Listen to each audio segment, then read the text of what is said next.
Hello students, our chapter 3rd is going on genetics. In previous video I written here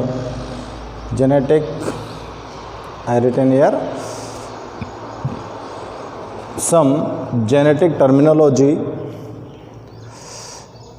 and I define some terms, and now we are going to start the remains genetic terminology like polyhybrid cross. पिछले video में आपने genetic terminology के कुछ words को define किया था और अब इस टर्मिनोलॉजी में जो शब्द शेष रह गए उन वर्ड्स को हम यहाँ पर डिफ़ाइन करने जा रहे हैं। तो हमारा जो प्रीवियस वीडियो में जो लास्ट टर्मिनोलॉजी वर्ड था वो था हमारा ट्राई हाइब्रिड क्रॉस। हमने स्टार्ट किया था monohybrid cross, dihybrid cross and trihybrid cross. Trihybrid cross में आपने देखा था कि ऐसा क्रॉस होता है जिसमें 3 कॉन्ट्रास्टिंग कैरेक्टर्स यूज्ड होते हैं। क्या होते हैं? Such type a cross in which 3 contrasting characters are considered, that is called trihybrid cross. Dihybrid cross में 2 कॉन्ट्रास्टिंग कैरेक्टर्स को कंसिडर किया जाता है और मोनो हाइब्रिड क्रॉस में सिंगल कॉन्ट्रास्टिंग कैरेक्टर को कंसिडर किया जाता है। और अब यहाँ पर हम पॉली हाइब्रिड क्रॉस नोट करने वाले हैं जिसमें एक साथ बहुत सारे मैनी कॉन्ट्रास्टिंग कैरेक्टर्स को कंसिडर किया जा सकता है, यानी कि बहुत सारे कैरेक्टर्स को एक साथ स्टडी किया जा सकता है। तो हम स्टार्ट करते हैं। हमारा नेक्स्ट जो टर्म है, नेक्स्ट टर्म का नाम है पॉली हाइब्रिड क्रॉस। और नंबर डालूंगा मैं यहाँ पर 12, 11 प्रीवियस वीडियो में हो गए थे, 12 पॉली हाइब्रिड क्रॉस। ठीक है ना? तो इसको किस तरह से डिफाइन करेंगे? Such type a cross in which many contrasting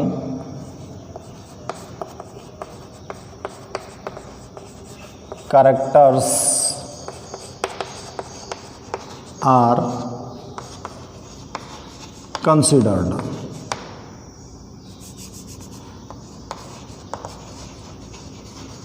Considered is called polyhybrid cross.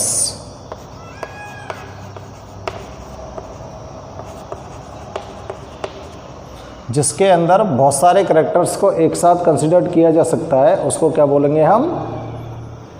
Poly hybrid cross. इसके बाद नेक्स्ट टर्म जो है वो है हमारी टेस्ट क्रॉस। नेक्स्ट टर्म है टेस्ट क्रॉस। टेस्ट क्रॉस किसको बोलेंगे? देखो, टेस्ट क्रॉस में फर्स्ट जो जनरेशन होती है, फर्स्ट जनरेशन आपको ध्यान में होगी कि पेरेंटियल प्लांट जो होते हैं उनमें जब क्रॉस कराते हैं, जैसे यहाँ पर ये आपके पेरेंटियल प्लांट है P1 और P2, ये तो पेरेंट प्लांट हो गए, और जब इन दोनों के अंदर क्रॉस कराएंगे तो यहाँ पर जो जनरेशन होगी उसको बोलेंगे आप फर्स्ट जनरेशन। ठीक है ना? तो ये जो फर्स्ट जनरेशन है और ये जो पेरेंटियल प्लांट है, इनको आप ध्यान से देखो, ये पेरेंटियल प्लांट हो गए, ये फर्स्ट जनरेशन होगी। अब इन पेरेंटियल प्लांट में एक तो डोमिनेंट कैरेक्टर को कंटेन करता है और दूसरा रिसेसिव कैरेक्टर को कंटेन करता है।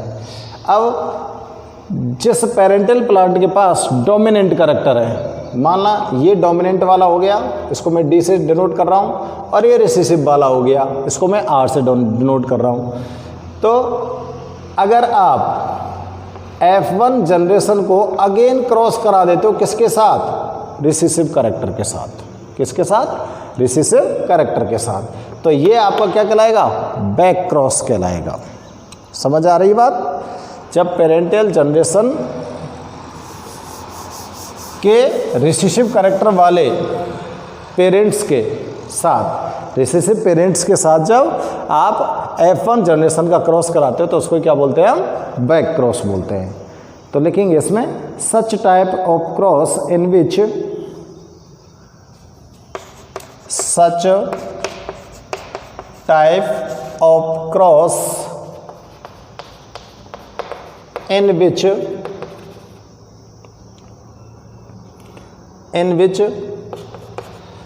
F1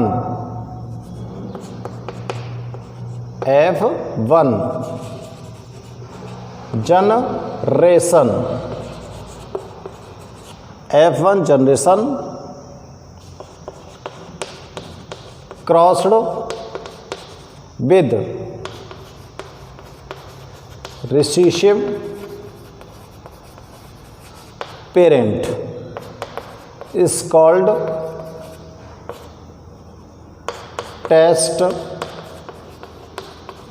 cross. ध्यान से देखो, ऐसा क्रॉस जिसमें F1 जनरेशन का क्रॉस किसके साथ करा गया, किसके साथ कराया गया? Cross with recessive parent, recessive parent के साथ क्रॉस करा दिया गया तो उसको क्या बोल रहे हैं हम? टेस्ट क्रॉस बोल रहे हैं। और अब नेक्स्ट में लिख रहा हूं मैं यहां पर बैक क्रॉस, बैक क्रॉस। इसको भी थोड़ा सा ध्यान से देखो, जैसे ये आपके पेरेंटियल जनरेशन हो गए, ठीक है ना, पेरेंटियल जनरेशन से ये आपके पास F1 जनरेशन हो गई, ठीक है। अब इस F1 जनरेशन का क्रॉस आप किसी भी पेरेंट के साथ कराते हो, कोई से पेरेंट के साथ इसका क्रॉस कराते हो तो वो क्या कहलाएगा? बैक क्रॉस कहलाएगा, ठीक है ना। और टेस्ट क्रॉस में क्या बताया था मैंने अभी आपको, जब आप F1 जनरेशन जो है इसका क्रॉस अगर आप रिसेसिव कैरेक्टर वाले पेरेंट के साथ करा देते हो तो ये रिसेसिव कैरेक्टर रखता है और ये डोमिनेंट कैरेक्टर रखता है। तो रिसेसिव कैरेक्टर वाले पेरेंट के साथ करा रहे हो तो इसको क्या बोल रहे हैं हम? Test cross. और दोनों में से किसी भी एक के साथ करा देंगे तो उसको क्या बोलेंगे? बैक क्रॉस बोलेंगे, ठीक है ना।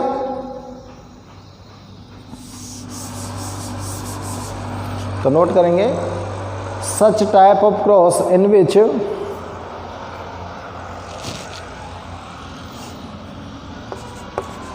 such type of cross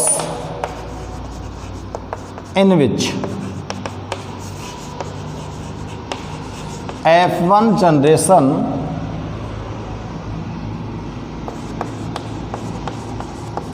crossed with any one of parents, any one parents is called back cross. इसको क्या बोलोगे आप? बैक क्रॉस बोलेंगे, ठीक है ना। और 15 में यहां पर देखते हैं रेसिप्रोकल क्रॉस, रेसिप्रोकल क्रॉस। देखो इसको बड़े ध्यान से समझना, रेसिप्रोकल क्रॉस क्या होता है। जैसे मैंने एक क्रॉस कराया और मैं फर्स्ट क्रॉस करा रहा हूं और फर्स्ट क्रॉस के लिए मैंने ए प्लांट लिया और एक बी प्लांट लिया। ए को मैंने मान लिया मेल और बी को मान लिया हमने फीमेल। फर्स्ट क्रॉस में ए तो क्या माना मैंने? मेल, और बी को क्या माना? फीमेल। अब मैं इन्हीं का सेकंड क्रॉस कराता हूं। जब इनका मैं सेकंड क्रॉस कराता हूं तो ए को तो कर दूं मैं फीमेल, ए को तो क्या मान लूं मैं यहां पर? फीमेल, और बी को क्या मानूं? मेल। यानी कि दोनों उल्टे हो गए ना। पहले ए क्या माना था मैंने? मेल माना था। अब ए को मैंने दूसरे क्रॉस में क्या मान लिया? फीमेल। और पहले फर्स्ट क्रॉस में ए को क्या माना था? बी को मैं क्या माना? फीमेल। और अब क्या मान रहे हैं इसको? मेल। तो ये जस्ट इसका क्या हो जाता है? उल्टा हो जाता है। तो ये जो क्रॉस होता है यही रेसिप्रोकल क्रॉस होता है। फर्स्ट क्रॉस में plant A identified as male and B identified as female, while in second cross A identified as female and B identified as male. This cross is known as reciprocal cross. ठीक है ना, तो लिखेंगे इसको हम reciprocal cross क्या होता है. Such type of cross in which such type of cross in which a plant, एक प्लांट तो कौन सा है ए, ठीक है ना, ए प्लांट, और इसको मान लो मैं capital T T, A plant is considered as male, is considered as male. A plant को तो मैंने क्या मान लिया है यहाँ पर भाई साहब, मेल मान लिया है, ठीक है ना, और बी को क्या मानूं, एंड बी प्लांट, और इसको डिनोट कर देते हैं स्मॉल टी से. B plant is considered as female. B plant को क्या मान लिया यहां पर, फीमेल, ठीक है ना.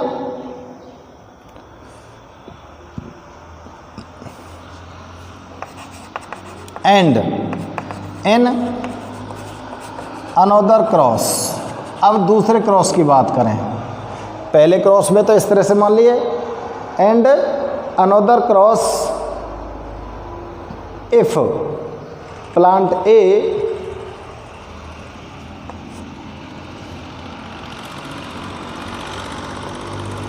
इफ प्लांट ए कौन सा है, कैपिटल टी डी वाला, कंसीडर्ड एज, अब इसको क्या मानूंगा मैं, फीमेल मानूंगा ना, and plant B, A plant को तो फीमेल मान लिया, अब प्लांट बी को क्या मानूं बताओ, male. Plant B is considered as male. समझ में आ रहा है, पहले क्रॉस में तो ए को मैंने मेल माना है और बी को फीमेल माना है, और दूसरे क्रॉस में ए को फीमेल कर दिया और बी को मेल कर दिया, ठीक है ना.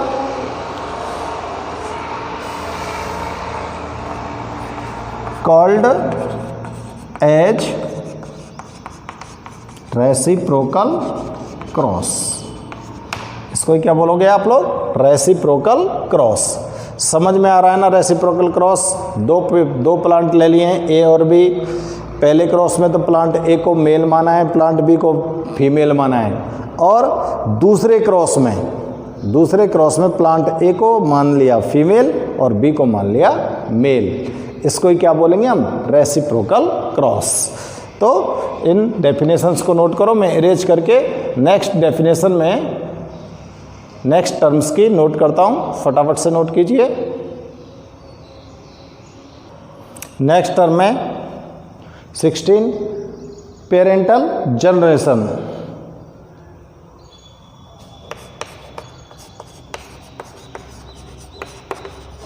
पेरेंटल जनरेशन किसको बोलेंगे, ठीक है ना. The plants which are cross to obtain the offsprings. The plant which वे पौधे जिनका उपयोग ऑफ स्प्रिंग्स को ऑब्टेन करने में किया जाता है उनको पेरेंटल जनरेशन बोलते हैं। The plant which are crossed to obtain the offsprings, the plant which crossed to obtain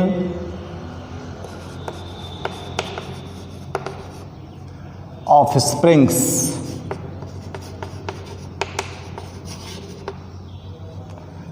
वे पौधे जिनका क्रॉस किसके लिए किया जाता है, ऑफस्प्रिंग्स को ऑब्टेन करने के लिए किया जाता है, called age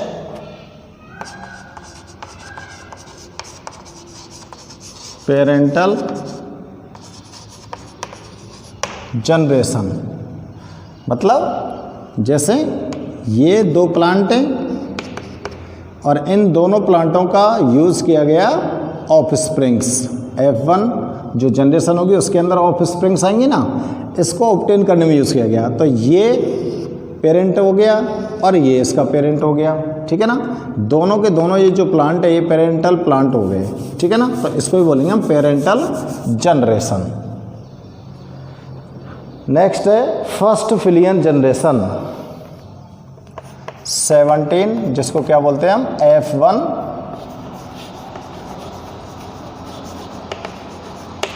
generation.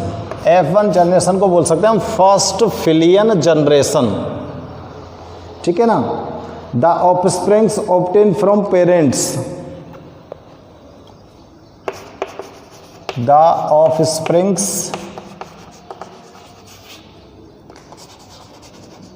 which obtained from parents is called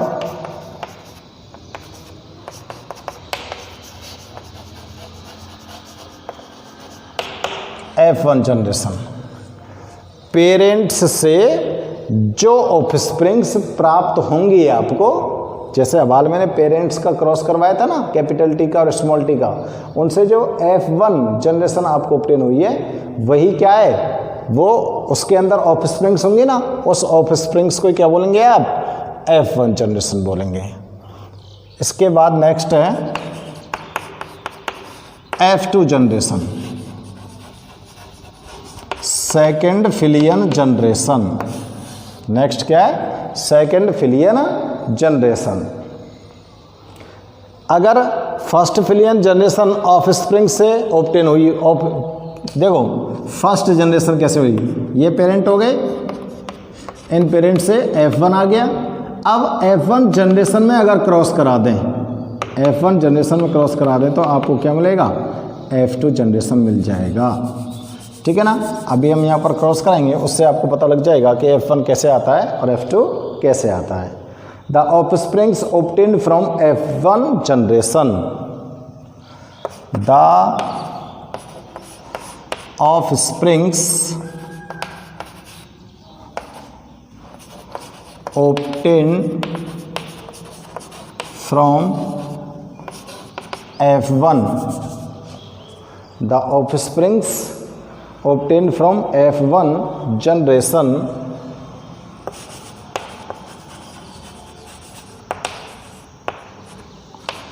is called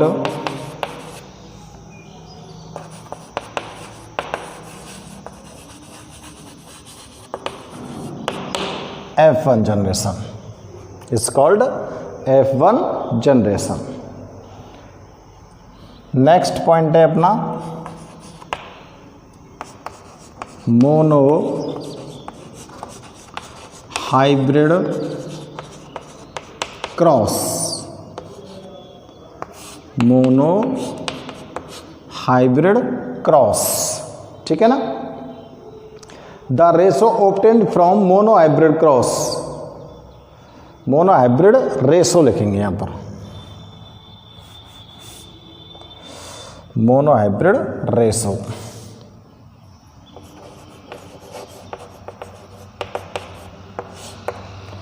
monohybrid ratio क्या है, किसको बोलेंगे? The ratio obtain from monohybrid cross, monohybrid cross से प्राप्त होने वाला ratio. The ratio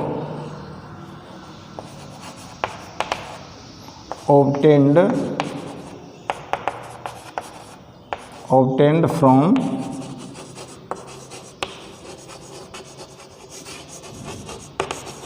monohybrid cross called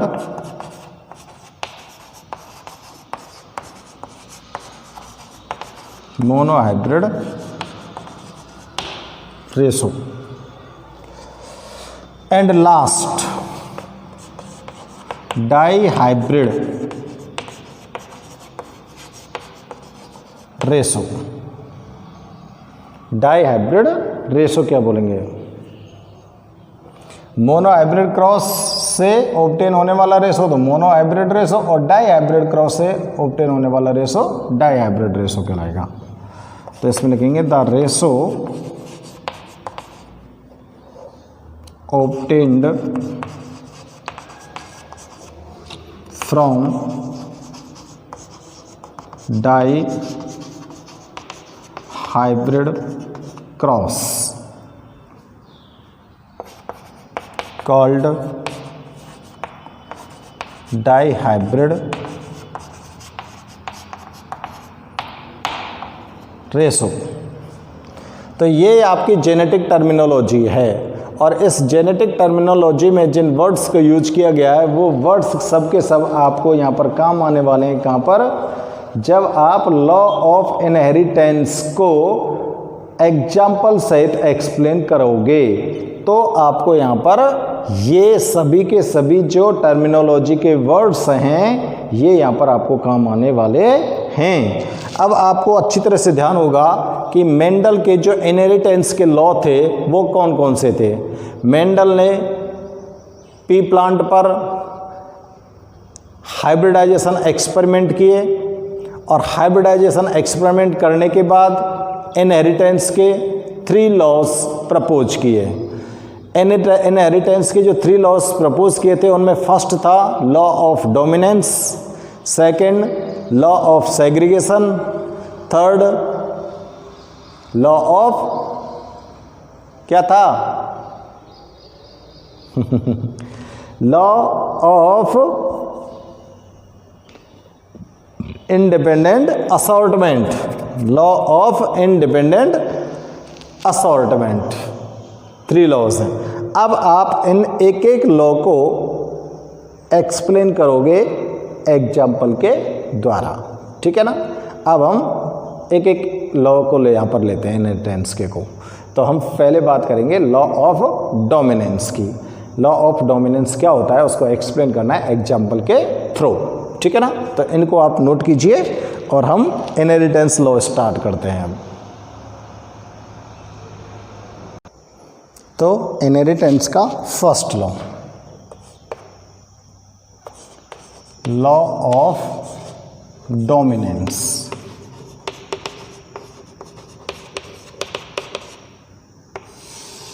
ठीक है, इसको स्टार्ट करते हैं। लॉ ऑफ डोमिनेंस क्या होता है? Law of dominance monohybrid cross के जो रिजल्ट्स हैं उन पर आधारित है। This law based on the results of monohybrid cross. और इस लॉ के अकॉर्डिंग क्या होता है कि जब आप 2 पेरेंटल प्लांट्स के अंदर क्रॉस कराते हो, जब हम 2 पेरेंटल प्लांट्स के अंदर क्रॉस कराते हैं तो F1 जनरेशन में जो करेक्टर्स हमको शो होते हैं उनको डोमिनेंट करेक्टर कहते हैं, और जो F1 जनरेशन में करेक्टर हमको शो नहीं होते उनको रिसेसिव करेक्टर बोलते हैं। तो ये होता है लॉ ऑफ डोमिनेंस। तो मेंडल के इस फर्स्ट लॉ को हम यहाँ पर डिफाइन करते हैं, ठीक है।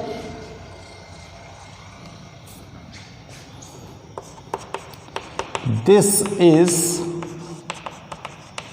first law of inheritance which is based on results of monohybrid cross.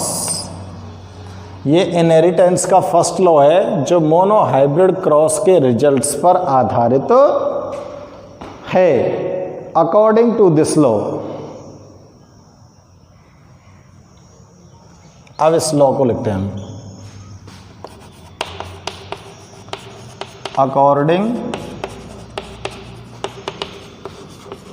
To this law, यहां से आपका लॉ स्टार्ट होता है।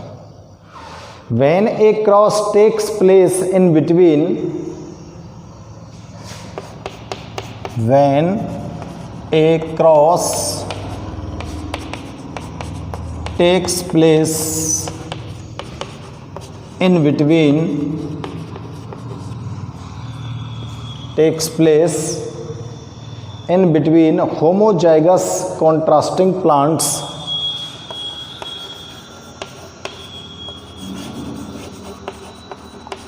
homozygous contrasting plants, यानी कि दो होमोजाइगस कॉन्ट्रास्टिंग करेक्टर रखने वाले जो प्लांट्स हैं उनमें क्रॉस करा रहे हैं plants. The character which express itself, plants, the character which express itself in F1 generation, जो करेक्टर अपने आप को F1 जनरेशन में एक्सप्रेस करते हैं उनको क्या बोलते हैं? Called dominant, called dominant. And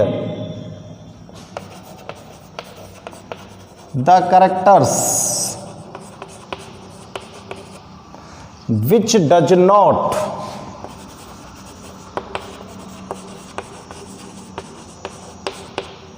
express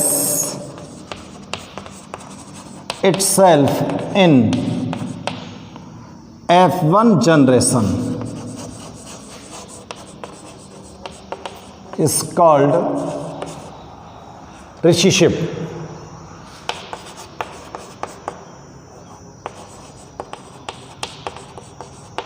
जो करेक्टर अपने आप को F1 जनरेशन में एक्सप्रेस नहीं कर पाते हैं उनको क्या बोलोगे आप? Recessive character. ठीक है ना?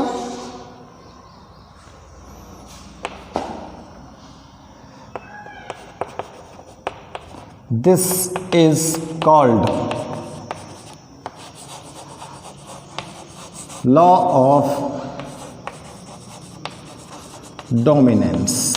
इसको क्या बोलते हैं हम? Law of dominance. तो चेक करो, पहला लॉ है इनहेरिटेंस का, किस पर बेस है? मोनोहाइब्रिड क्रॉस से जो रिजल्ट्स निकलेंगे उन पर आधारित है ये नियम। और इस नियम के अनुसार, इस लॉ के अनुसार, when a cross takes place in between homozygous contrasting plants, जब होमोजाइगस कॉन्ट्रास्टिंग प्लांट्स के बिटवीन एक क्रॉस कराया जाता है, यानी कि समयुग्म, होमोजाइगस प्लांट होने चाहिए। होमोजाइगस का मतलब आपको पता है कि उसके अंदर जो एलील्स हैं वो कैसे होंगे? सेम, तभी तो होमोजाइगस होगा। और अगर ये एलील्स इस तरह से होते तो ये क्या होता? हेटेरोजाइगस। तो ये एलील्स प्रेजेंट है तो ये क्या है? होमोजाइगस प्लांट है। ठीक है ना? कॉन्ट्रास्टिंग कैरेक्टर कैसा है इसका? दोनों सेम है, एलील्स के दोनों जीन्स सेम है, इसलिए ये होमोजाइगस है।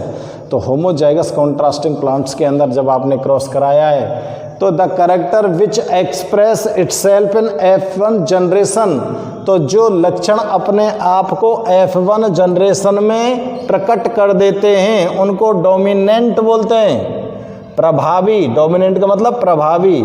And the characters which does not express itself F1 generation, और जो करेक्टर अपने आप को F1 जनरेशन में एक्सप्रेस नहीं कर पाते हैं उन करेक्टर्स को क्या बोलते हैं, रिसीसिव।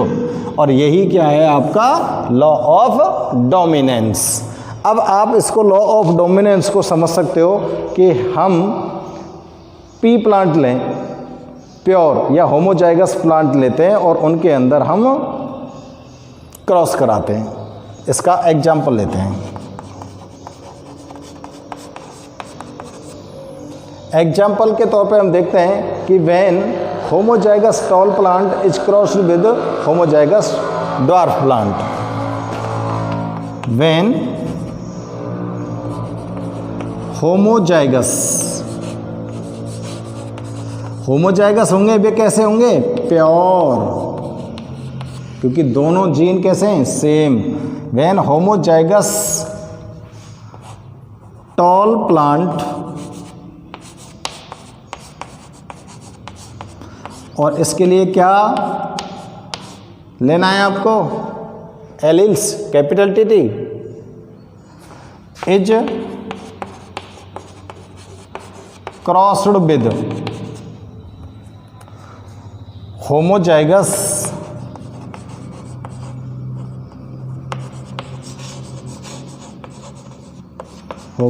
वही क्या मतलब का है, pure dwarf plant. Homozygous dwarf plant को किससे डिनोट करोगे, स्मॉल टी से। समझ में आ रही है, दोनों होमोजाइगस प्लांट ले लिए ना। Then in F1 generation, then in F1 generation all plants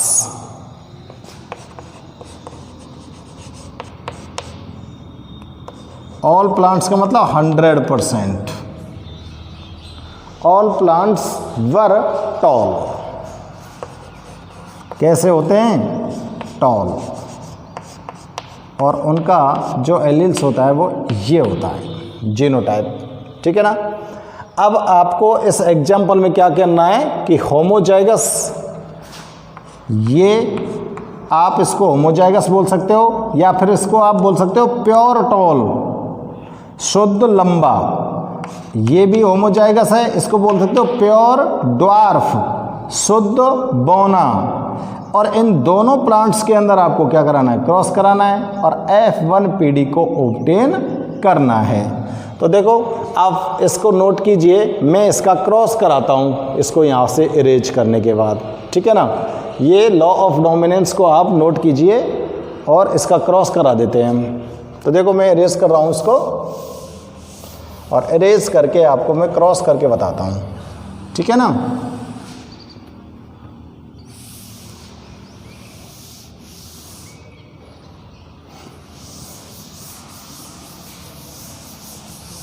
किस तरह से F1 जनरेशन यहाँ पर आप ऑब्टेन करने वाले हो।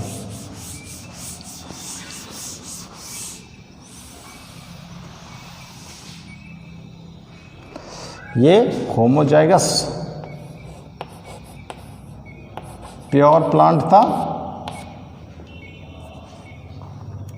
इसका जीनोटाइप ये था। तो देखो साहब,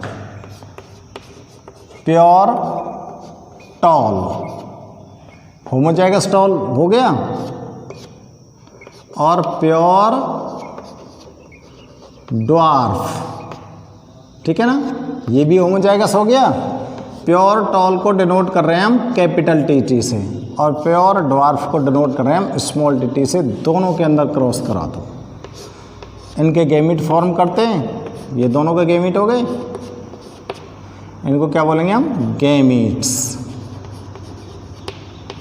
ठीक है ना। अब क्रॉस कराइए। देखो इसका क्रॉस मैं इन दोनों के साथ करा रहा हूँ, तो लाइन को ध्यान से देगा। ये इसकी लाइन आ गई, यहाँ से क्रॉस करा दिया।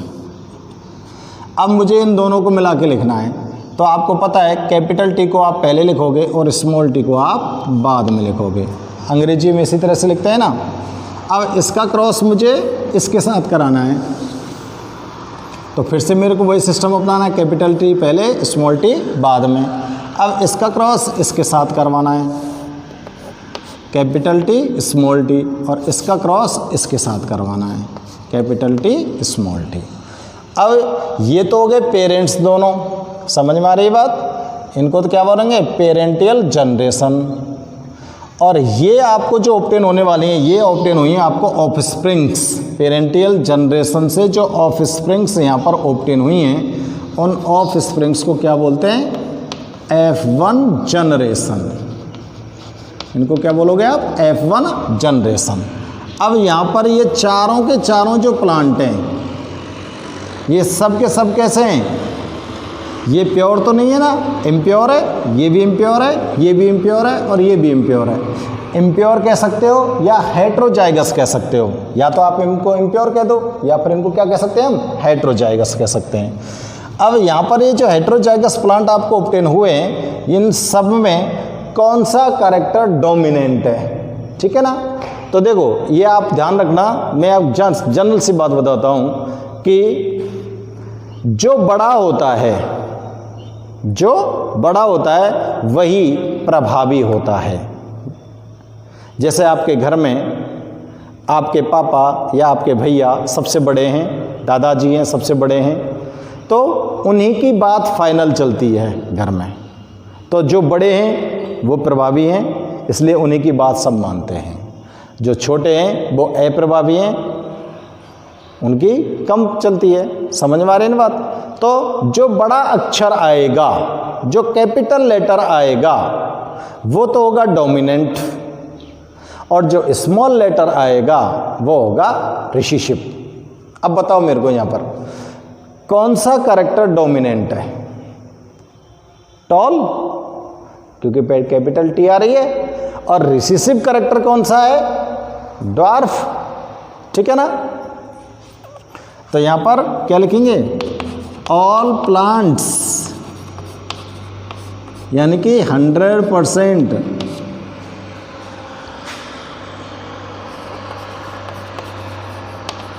Obtained toll. ब्रैकेट में लिख देता हूं मैं कैपिटल टी स्मॉल टी, और इसको आप लोग ध्यान रख सकते हो। अगर यहाँ पर ये ध्यान रखने के लिए लिख रहा हूं मैं, ये कैसे सब हेट्रोजाइगस, कैसे प्लांट है सब के सब हेट्रोजाइगस। इनको हेट्रोजाइगस बोलेंगे ना, क्योंकि जो बोथ जीन्स हैं, बोथ एलील्स हैं, वो डिसिमिलर हैं। अगर सिमिलर होते तो ये होमोजाइगस होते, जैसे कि ये रे होमोजाइगस, और यहाँ डिसिमिलर हो गए तो ये क्या हो गए? हेट्रोजाइगस। तो आप लोग पहले नीचे वाला पोर्शन, पहले तो ये वाला पोर्शन लिखेंगे, ठीक है ना? और ये नोट करने के बाद आप लोग इसे नोट करेंगे, और यहाँ तक आप इसको नोट करेंगे। ये आपको लॉ ऑफ डोमिनेंस का एग्जाम्पल है। अब लॉ ऑफ डोमिनेंस यही कहता है कि जब आप होमोजाइगस टॉल प्लांट और होमोजाइगस ड्वार्फ प्लांट में क्रॉस कराते हो, तो F1 जनरेशन में जो कैरेक्टर अपने आप को एक्सप्रेस करता है उसे डोमिनेंट कहते हैं। तो F1 जनरेशन के अंदर कैपिटल टी ने अपने कैरेक्टर्स को एक्सप्रेस किया है, तो ये डोमिनेंट कैरेक्टर हो गया।